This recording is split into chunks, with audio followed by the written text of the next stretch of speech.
Hi friends, ఈరోజు నేను చెప్పబోయేది అన్నది full adder using 2 half adders and name based and order based difference అనమాట.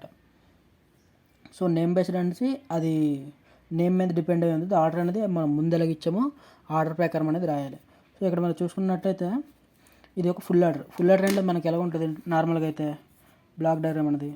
సో 3 ఇన్పుట్లు 2 అవుట్పుట్లు ఉంటాయి. Inputs ABC, output sum and carry ఉంటాయి. అది ఫుల్ యాడర్. కాకపోతే మనం ఇక్కడ full adder using 2 half adders. మనం దాన్ని ఫుల్ యాడర్ అనేది ఎలా ఇచ్చేస్తామంటే హాఫ్ యాడర్స్ యూజ్ చేసి ఈ విధంగా మనం వేస్తామన్నమాట. సో ఇదొక హాఫ్ యాడర్, ఇదొక హాఫ్ యాడర్, రెండు హాఫ్ యాడర్లు యూజ్ చేసి ఒక ఫుల్ యాడర్ అనేది మనం డిజైన్ చేస్తాం. దానికి బొమ్మ అనేది ఇలా ఉంటుంది అనమాట. సో ఇక్కడ మీరు చూసుకున్నట్టయితే ఏబీసీ ఇన్పుట్లు, some and carry output same as the full adder లాగా ఉంది. కాకపోతే ఇన్సైడ్ మీరు చూసుకున్నట్టయితే హాఫ్ యాడర్లో ఏబీ ఇన్పుట్లు, సమ్ ఏముంది, సమ్ అనేది మనం డైరెక్ట్గా సమ్ ఏ ఎక్స్ఆర్ బి అనే అవుట్పుట్ వస్తుంది. కాకపోతే మనం దీన్ని కనెక్ట్ చేస్తాం కాబట్టి మనకి ఫుల్ యాడర్లో ఓన్లీ ఈ 3 ఇన్పుట్స్ నెక్స్ట్ ఈ 2 అవుట్పుట్లు మాత్రమే. ఈ మధ్యలో అనేసి ఎక్కడ మనం మెన్షన్ చేయము.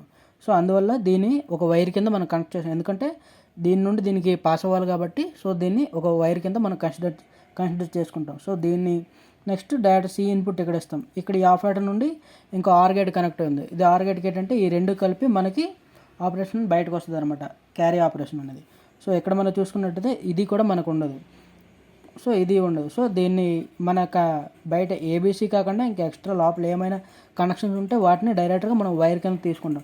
సో వైర్ కింద నేను తీసుకున్నాను కాబట్టి దీన్ని W1, W2, W3 మీ ఇష్టం. వైర్కి మనం ఏ పేరైనా పెట్టుకోవచ్చు. సో నేను ఇక్కడ ప్రకారం వైర్ 1, వైర్ 2, వైర్ 3 అనేసి అలాగ W1, W3 అని పెట్టేశాను. సో ఇక్కడ మీరు చూసుకున్నట్టయితే ఫస్ట్ ఒక హాఫ్ యాడర్ అనేసి నేను ఒక కోడ్ రాశాను అనమాట. So first module half adder దాని యొక్క నేమ్ ఇస్తాను. హాఫ్ యాడర్కి ఏదో ఒక నేము, సో ఇన్స్టెంట్ నేమ్ అనమాట.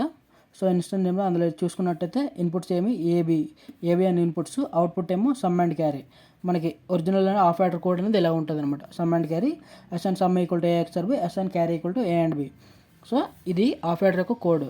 దీన్ని మనం ఏదైనా full adder using 2 half adders అన్నప్పుడు కోడ్ రాసినప్పుడు ముందు మనం హాఫ్ యాడర్ అనేది ఎక్కడో రాసే ఉంచాలన్నమాట. సో ఇప్పుడు దీన్ని యూజ్ చేసి ఫుల్ యాడర్ అనేది మనం రాస్తాం అనమాట. సో ఇందులో name based and order based. So name based అంటే ఇంతకు ముందు చెప్పాను కదా, నేమ్ ప్రకారం ఉంటుంది. ఆర్డర్ అనేది మనం ముందు ఎలాగ ఇచ్చామో అలాగే రాయాలన్నమాట. సో ఇక్కడ మీరు చూసుకున్నట్టయితే ఫస్ట్ ఫుల్ యాడర్కి మనకి ఏమైనా ఈ విధంగా మనం డిఫైన్ చేస్తాం. మన మాడ్యూల్ నేమ్ అనమాట, అదే instant name. So full adder మనం ఏది ఇచ్చాము, ఎఫ్ఏ అనేసి ఒక నేమ్ ఇచ్చాను. సో ఫుల్ యాడర్కి ఇన్పుట్స్ ఏంటి, ABC, sum and carry. So ఈ విధంగా సేమ్ ఇది కూడా అలాగే inputs ABC, output sum and carry. So ఇక్కడ మీరు చూసుకున్నట్టయితే మనం ఇక్కడ ఫుల్ యాడర్ 2 హాఫ్ యాడర్స్ రాస్తాను కాబట్టి ఎక్స్ట్రాగా మనకి ఈ వైర్స్ అనేవి ఉన్నాయన్నమాట. సో దీన్ని మనం ఏమనుకుంటామంటే వైర్ కింద రాసి ఏవైతే మన ఎక్స్ట్రా వైర్లు ఉన్నాయో దాన్ని వైర్ కింద కన్సిడర్ చేసి వైర్లు రాస్తాం. సో వైర్ మనం ఇది మాత్రం రాయాలి, లేని మాత్రం ఇది వైర్ అనేది నేమ్ అనమాట. దీన్ని W1, W2, W3 వైర్ అనేది ఇది ఇన్పుట్ అవుట్పుట్, అలాగో వైర్ కూడా ఈ ఇన్బిల్ట్ అనమాట. సో W1, W3 అనేది మనం ఇన్స్టాల్ చేసిన నేమ్స్ అనమాట. సో దీనికి కూడా same wire equal to W1, W2, W3. ఇప్పుడు నేమ్ బేస్డ్ ఆర్డర్ బేస్డ్ అనేది ఇక్కడ మనకు తెలుస్తుంది. ఫస్ట్ నేమ్ బేస్డ్ ఇచ్చాం. నేమ్ బేస్డ్ అంటే ఫస్ట్ నేమ్ బేస్డ్ని డైరెక్ట్గా మనం డాట్స్లో ఇండికేట్ చేస్తాం. ఫస్ట్ చూసుకున్నట్టయితే ఇక్కడ హాఫ్ యాడర్ ఇన్స్టాల్ ఇక్కడ చేసుకున్నప్పుడు ఇక్కడ హాఫ్ యాడర్కి ఎలాగైతే నేమ్ ఇచ్చామో మనము దాన్ని సేమ్ ఇక్కడ కూడా అలాగే రాస్తాం అన్నమాట. హాఫ్ యాడర్ అక్కడ నేమ్ ఎలాగ ఇచ్చామో ఇక్కడ ఇన్స్టెన్స్ నేమ్ ఎలాగ ఉందో ఇక్కడ కూడా మనం అలాగే రాయాలన్నమాట. సో దీనికి మనం ఏదైనా ఇన్స్టెన్స్ నేమ్ ఇవ్వచ్చు. సో HA1 అనేసి ఇచ్చాను నేను. HA1 అనేసి దీన్ని ఏంటి నేమ్ బేస్డ్ కాబట్టి ఫస్ట్ డాట్ ఏ ప్లేస్లో ఉంది, మనకి ఏనే ఉంది. సో ఏనే ఇచ్చాను. నెక్స్ట్ డాట్ బి ప్లేస్లో ఏముంది, బి ప్లేస్లో కూడా బిఏ ఉంది. నెక్స్ట్ డాట్ సమ్, హాఫ్ యాడర్కి సమ్ అవుతుంది డాట్ సమ్. ఇక్కడ సమ్ అని మెన్షన్ చేసి కాబట్టి dot sum equal to dot sum ప్లేస్లో ఏదో ఉంది మనకి W1 ఉంది. సో దాన్ని W1 అని ఎలాగ ఇన్స్టాల్ చేస్తాం. నెక్స్ట్ డాట్ క్యారీ దాంట్లో ఏముంది మనకి W2 అనేది వైర్ ఉంది. సో W2 అనేది వైర్ డిఫైన్ చేస్తాం. సో ఇది ఒక హాఫ్ యాడర్ రాసాం. ఇప్పుడు నెక్స్ట్ ఇంకో హాఫ్ యాడర్ రాద్దాం. దీన్ని కూడా సేమ్ అక్కడ ఎలా నేమ్ ఇచ్చాం కూడా ఇక్కడ కూడా అలాగే నేమ్ ఇవ్వాలి. దీన్ని HA2 అనుకుంటున్నాను. ఇది మన ఇచ్చిన నేమ్ కాబట్టి యూజ్ డిఫైన్డ్. సో ఇక్కడ హాఫ్ యాడర్కి అదే నేమ్ బేస్డ్కి ఆర్డర్ బేస్డ్ డిఫరెంట్ ఏంటంటే నేమ్ బేస్డ్ అనేది మనం ఏ విధంగా మనం ఆర్డర్ రాసుకోవచ్చు అనమాట. ఫర్ ఎగ్జాంపుల్ ఇప్పుడు నేను .b అని రాసుకుంటాను. ఇక్కడ .b ప్లేస్లో ఏముంది, C ఉంది. ఎందుకంటే ఇది A ఇది B అనుకున్నాం కాబట్టి .b ప్లేస్లో C ఉంది. నెక్స్ట్ ఇప్పుడు .a అని మెన్షన్ చేస్తున్నాను. .a ప్లేస్లో ఉంది W1 ఉంది. Next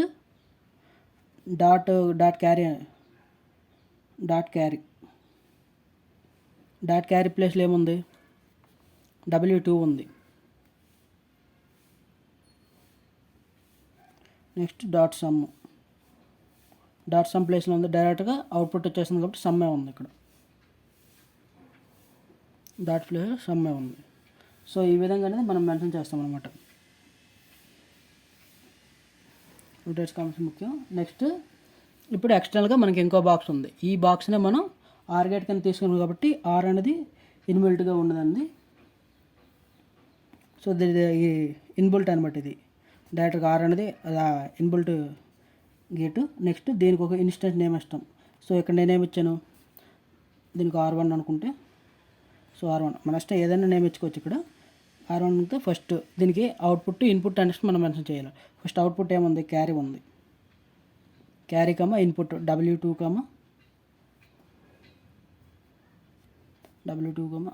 W3. సో మనం ఇక్కడ చూసుకున్నట్టయితే దీన్ని హాఫ్ యాడర్ 1 అన్నది క్యారీ ఈక్వల్ W3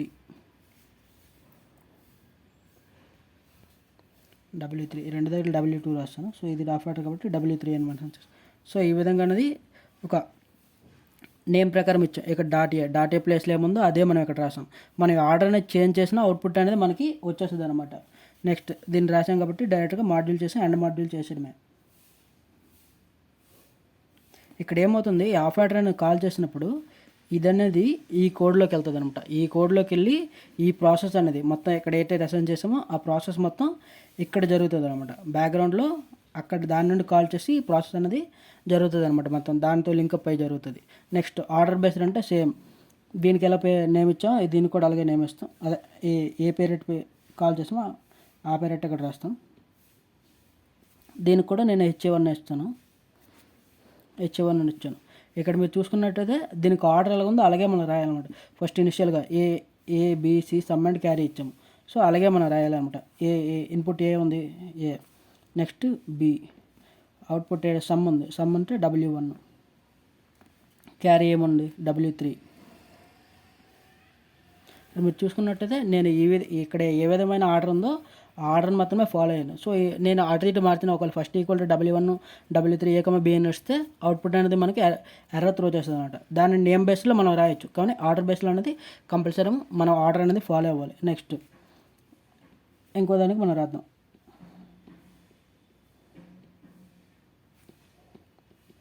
HA2 అనుకుంటే దీనికి W1, నెక్స్ట్ 2 ఉంది C సమ్మేట్ ఉంది, సమ్మే ఉంది. నెక్స్ట్ క్యారీ ఎయిట్ ఉంది, W2 ఉంది. సో ఈ విధంగా మనం మెన్షన్ చేస్తాం అనమాట. సో ఈ విధంగా మనది ఆర్డర్ బేస్ అనేది మనం మెన్షన్ చేస్తాం. నెక్స్ట్ ఇంకో ఆర్ గేట్ ఉంది కాబట్టి సేమ్ ఆర్ గేట్ కూడా మనం డైరెక్ట్గా ఈ ఆర్ గేట్ కూడా మనం డైరెక్ట్గా ఇప్పుడులాగా ఇచ్చేస్తాం. ఆర్ గేట్ అనేది ఇన్బిల్ట్ గేటు. నెక్స్ట్ దానికి instance name R1, next output output ఏంటి క్యారీ, ఇన్పుట్ ఏంటి W2 W3. ఈ విధంగా మనం రాస్తాం అనమాట. నెక్స్ట్ అండ్ మాడ్యూల్ చేస్తాం.